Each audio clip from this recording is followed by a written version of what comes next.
नमस्कार विद्यार्थी मित्रांनो, सुपरपोजिशन ऑफ वेव्ज या 12वी फिजिक्सच्या 6व्या चॅप्टरमधला हा 16वा व्हिडिओ आहे.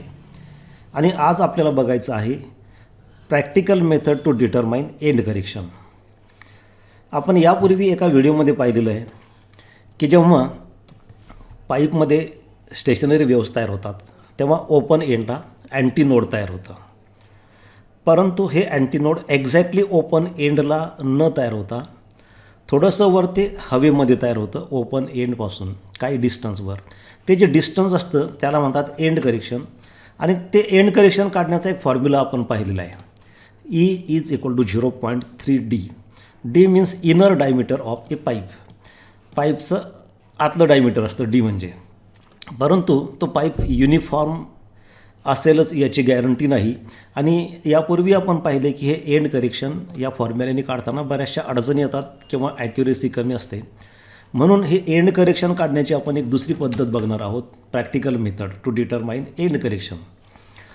An exact method to determine the end correction using two pipes of same diameter but different lengths L1 and L2 is as follows. म्हणजे ही एक अचूक पद्धत आहे एंड करेक्शन काढण्याची. पण यामध्ये दोन पाईप्स आपल्याला वापरायचे आहेत सेम डायमीटरच्या. आणि ती कशी पद्धत आहे, कसं आपण काढणार आहे ते आता आपण समजावून घेऊयात. समजा अशा पद्धतीने दोन पाईप आपण घेतलेत. दोन्ही पाईप आपल्याला घ्यायचे आहेत सेम डायमीटरचे, इनर डायमीटर. इथं डी आहे इनर डायमीटर, इथं सुद्धा डी आहे. फक्त पहिल्या पाईपची लेंथ L1 इथं पहा इथे आहे. दुसऱ्या पाईपची लेंथ L2 आहे. लेन्स वेगवेगळ्या आहेत. इथं हे दोन्ही पाईप जे आहेत ओपन ॲट बोथ एंड्स आहेत. आणि बघा दोन्ही एंडला अँटीनोड तयार झालेलं आहे. आणि हे जे अँटीनोड तयार झालेलं आहे हे एक्झॅक्टली ओपन एंडला न तयार होता थोडंसं वर तयार झालेलं आहे ई इतक्या डिस्टन्सला. ते एंड करेक्शन. आणि तेच प्रॅक्टिकली कसं काढायचं हे आज आपण समजावून घेऊयात. आपण यापूर्वी पाहिलं आहे की ओपन पाईपमध्ये जी फंडामेंटल फ्रिक्वेन्सी असते, fundamental frequency of vibration is given by N equal to V/2L, where capital L is corrected length of air column. म्हणजे आतलं जे एअर कॉलम असतं ज्याच्यामध्ये स्टेशनरी वेव्ज होतात त्याची करेक्टेड लेंथ आहे. म्हणजे या कॅपिटल Lमध्ये ही लेंथ पण ॲड केलेली आहे आणि एंड करेक्शनसुद्धा ॲड केलेलं असतं. आणि क्लोज्ड पाईपमध्ये जी फंडामेंटल फ्रिक्वेन्सी असते, lowest frequency of vibration of air column. Closed pipe means pipe closed at one end and open at other end. That fundamental frequency is given by N equal to V/4L.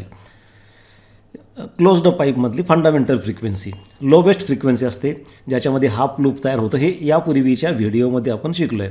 आणि ही fundamental frequency जी पहिली आहे ती open पाईपमध्ये ही fundamental frequency याच्यामध्ये एक loop तयार होतं antinode आणि अँटीनोडच्या मध्ये दोन अर्धे लूप.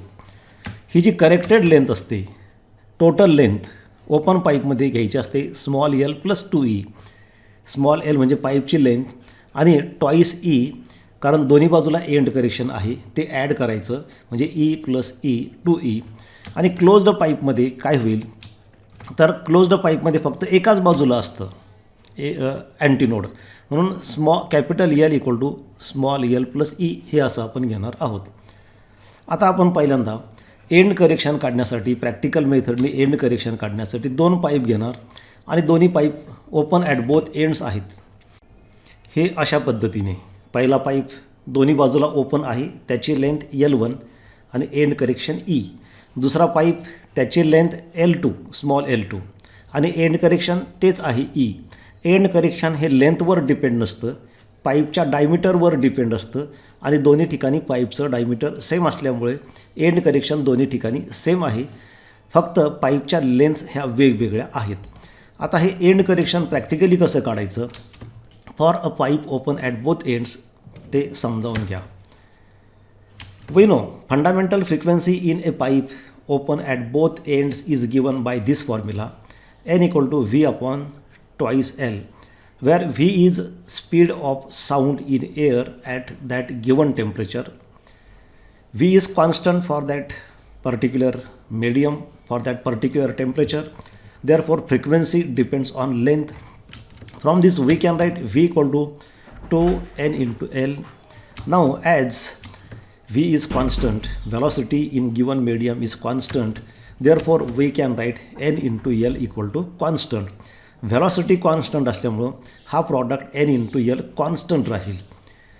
म्हणजे समजा आपण पाईपची लेंथ बदलली तर फ्रिक्वेन्सी बदलेल, पण दोघांचा प्रॉडक्ट कॉन्स्टंट राहील कारण व्हॅलॉसिटी कॉन्स्टंट राहिली पाहिजे. म्हणजे मगाशी ही जी आपण फिगर पाहिली, फर्स्ट केसमध्ये लेंथ L1 आहे, सेकंड केसमध्ये लेंथ L2 आहे.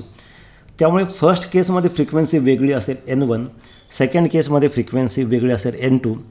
परंतु फर्स्ट केसमध्ये जो फ्रिक्वेन्सी आणि लेंथचा प्रॉडक्ट असेल N1 L1 तेवढाच प्रॉडक्ट सेकंड केसमध्ये N2 L2 फ्रिक्वेन्सीचा आणि लेंथचा आला पाहिजे, कारण व्हॅलॉसिटी V ही कॉन्स्टंट राहिली पाहिजे या फॉर्म्युल्यामध्ये. म्हणजे NL कॉन्स्टंट राहिलं पाहिजे. म्हणजे आपण असं लिहिणार N1 L1 is equal to N2 L2. कारण जरी लेंथ बदलली, फ्रिक्वेन्सी बदलली, तरी दोघांचा प्रॉडक्ट कॉन्स्टंट राहिला तरच व्हॅलॉसिटी कॉन्स्टंट राहील. आणि व्हॅलॉसिटी कॉन्स्टंट आहे कारण मीडियम तेच आहे, टेम्परेचर तेच आहे. From that we can write N1 in bracket L1 plus 2E is equal to N2 in bracket L2 plus 2E, where L1 is length of pipe in first case, this first case, L2 is length of second pipe in second case, and E is end correction which is same in both cases. L1 म्हणजे पहिल्या पाईपची लांबी, L2 म्हणजे दुसऱ्या पाईपची लांबी, आणि E म्हणजे end correction. दोन्ही ठिकाणी ते सेम आहे. एंड करेक्शन दोन्ही बाजूला असल्यामुळे आपण 2E घेतलेलं आहे. Now solve this equation. हे सोडवू. आपण पहिल्यांदा ब्रॅकेट सोडवू. We get N1 L1 is equal to 2N1 into E. तसंच राईट हँड साईड तो ब्रॅकेट आपण सोडवू. N2 L2 equal to 2N2 into E. आपल्याला एंड करेक्शनचा फॉर्म्युला पाहिजे, म्हणून E जिथे आहेत ते दोन्ही टर्म्स आपण एका बाजूला आणू. त्याच्यावरून ही स्टेप आपल्याला मिळेल. हे 2N2E लेफ्टला ट्रान्सफर केलं आणि N1 L1 ते राईटला ट्रान्सफर केलं, त्यामुळं ही स्टेप मिळाली. त्याच्यावरून आपल्याला ही पुढची स्टेप मिळते. यामध्ये ट्वाईस E कॉमन घेतलं, ब्रॅकेटमध्ये राहील N1 मायनस N2, आणि इकडे आहे तसंच N2 L2 minus N1 L1. आपल्याला ईचा फॉर्म्युला पाहिजे.